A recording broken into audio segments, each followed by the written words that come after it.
The assassin fixed his aim on the president, yet a moment of hesitation gripped him before he could fire. He only squeezed the trigger as the head of state was on the verge of entering his vehicle.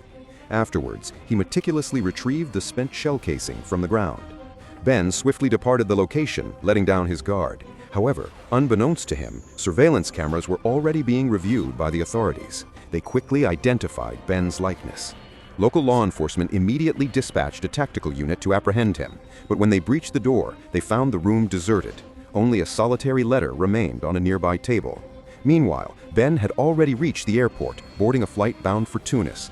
At a secluded seaside villa, he reconvened with all the other members of his covert operations team. Little did they know, this gathering would mark their final assembly.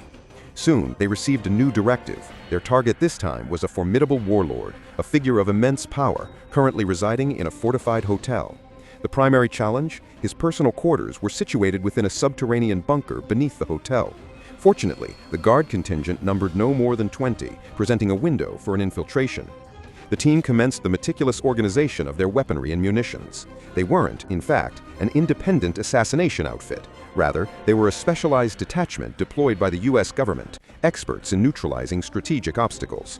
They reached their designated insertion point via helicopter, then began their approach on foot. Silently, they neutralized the sentries on duty, maintaining full combat readiness. Upon reaching the target structure, the team advanced in 3 coordinated groups. The sniper team established their position at an elevated vantage point. The comms unit initiated a raid on the surveillance infrastructure. Concurrently, Ben proceeded along the flank. Just then, the observer detected an anomaly. Another team member successfully breached the security system. They located the target within his personal office. However, when the team made entry, the room was vacant. Ben's instinct screamed that something was amiss. The very next second, a series of concussive explosions erupted from the vicinity of his teammates. Ben found himself the sole survivor.